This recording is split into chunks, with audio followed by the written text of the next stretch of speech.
late in the afternoon here in, I guess this is an Ashland, Virginia address. And we are standing outside of Slash Christian Church. It is a disciples church. It is one of the oldest churches, structures in the state of Virginia, erected in 1729. And I thought that would be a wonderful backdrop to speak today with my friend here, Ben Saunders, who is just home for the holidays. Merry Christmas and Happy New Year to everyone. Today is the 26th of December, 2013, and of course we're still celebrating Christmas and all the joys that come with that. But today we'll conclude the project of the 5 spiritual stones of living life like you mean it. And so I've asked Ben, who is a good friend of mine from working on a lot of men's activities through the Disciples Church, and just knowing him and his family, and he's I guess he would call himself a millennial person. I guess he's in that age group, and he has a year and a half left at school at Vanderbilt University, at seminary there.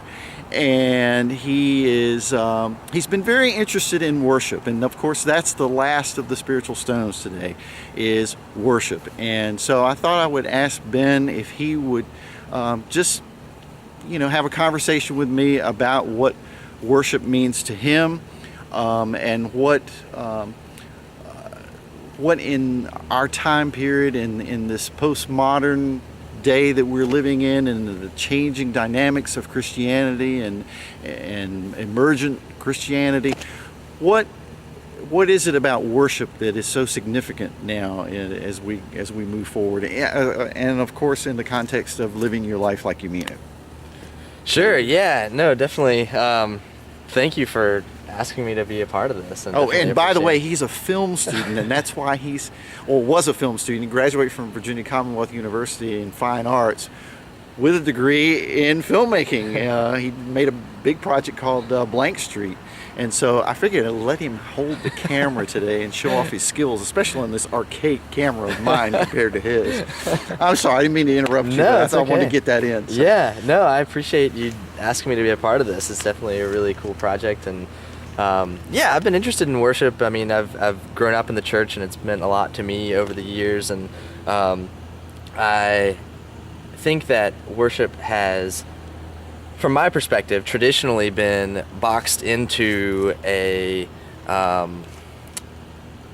liturgically structured experience of the divine. And it's a place where people can gather in that experience of the shared experience and expression of the divine.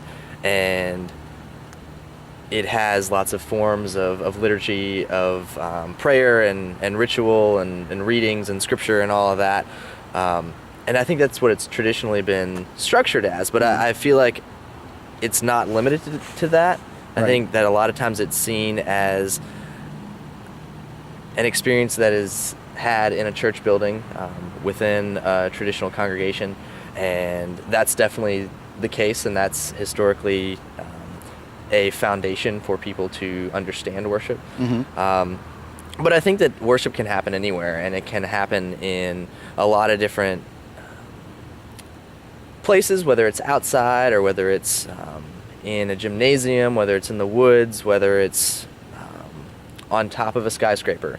Wherever two or more are gathered. And I think that that's really the piece that sets it apart from an experience of praise or prayer, because I think that those in some ways can be interchangeable with an experience of worship, but and really when you are praying, you can offer an experience of worship or an experience of praise to the divine, however you understand God theologically.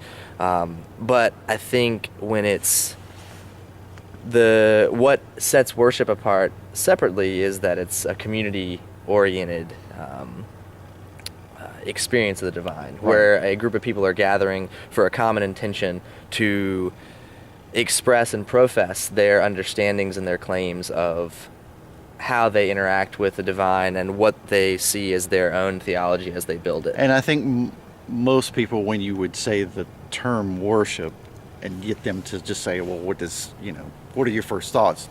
They think of community coming together in an edifice with a structure of some sort as to, hymns and worship and all the, praise and all these different things that are going to happen. Sure. A bulletin that's going to tell me what to do. Sure. But what about worship in that you mentioned it now, because worship is changing and because people are becoming more open to different forms of not only community worship, but, and I guess the reason I'm asking this is because when we talked about ministry, of course people have a thought, that basic thought that happens in their mind when you say ministry. Sure. A minister, or a minister going out and doing something to help someone, forgetting that we as individuals do ministry and sometimes don't even realize it. Yeah. What about worship in that context on an individual level? Say like going to the mountains or something and being, in solitude, or being with maybe one or two other people, if that. Absolutely, and I think that's where you can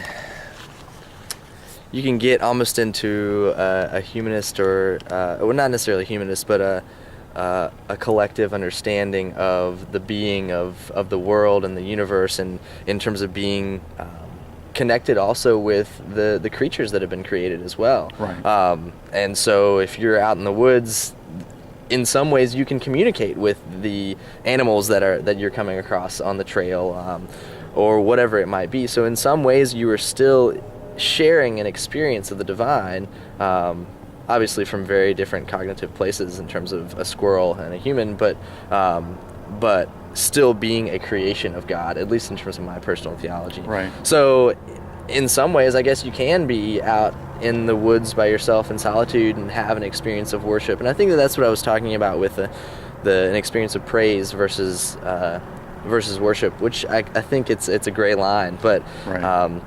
But I think that's definitely possible to Right. experience worship in a form that's outside of the congregation, and that's Okay. a good example of that. Okay, good. And so now, have you been introduced to anything while you're studying at Vanderbilt? Have you taken any classes on worship, or on history, or have they delved into anything like that, or have you been given the opportunity to explore worship in a different format?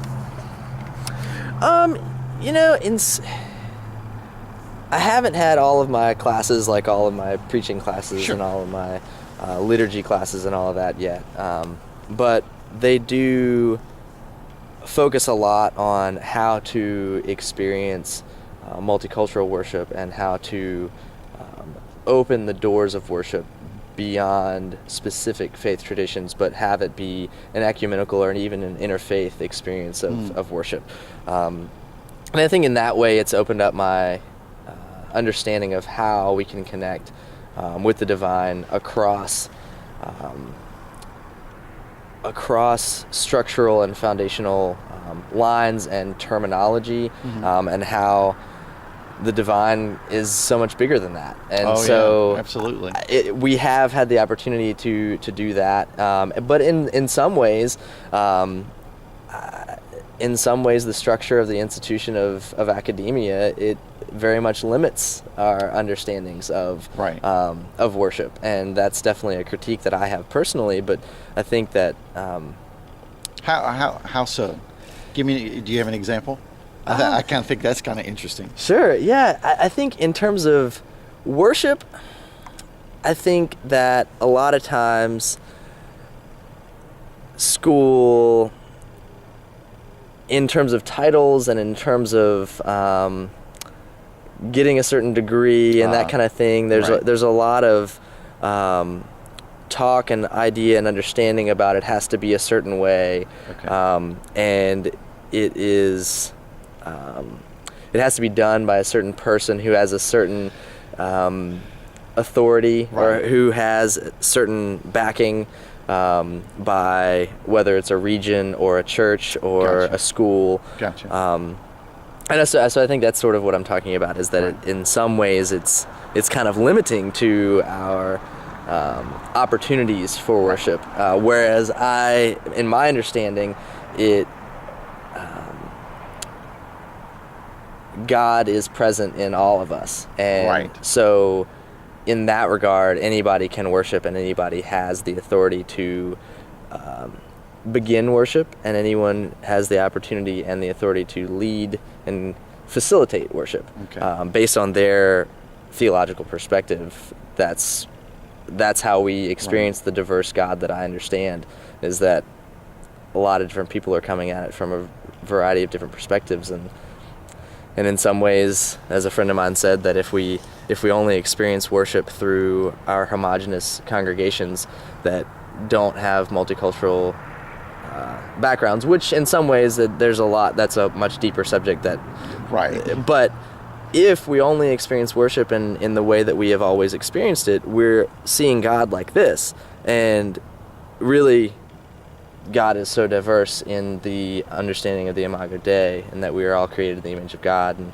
have different ways that we connect with God, and therefore God is so much more diverse than one specific style of worship. Right. So. Well, I think the last question I would like to ask you in the whole living life like you mean it idea. Sure. Because church and worship in a building like this has changed so much, especially for mainline denominations, and even the huge mega churches of the last 15 years or so, that were also big and popular, have seen their numbers drop. What do you think the future? And the only reason I'm asking this is because there's been a lot of writing about Christianity kind of being on the threshold of a new great awakening, that something is happening, even though there's so many of us that are so used to this type of format, this type of worship, that they think the church is dying. But in fact, the church is going through another phase that it has always gone through, and worship being a part of that. Where do you, as a young person, see Christianity and religion and worship specifically going, say, in the next 20, 25 years, especially with you embarking on this journey that you're embarking on, of committing yourself and your life to some sort of form of official ministry, if you will? Sure, yeah, and that's a really great question. I was actually having a conversation with a friend of mine this morning over coffee about what that might look like in the coming decades. And really, there's no way to really know and to tell.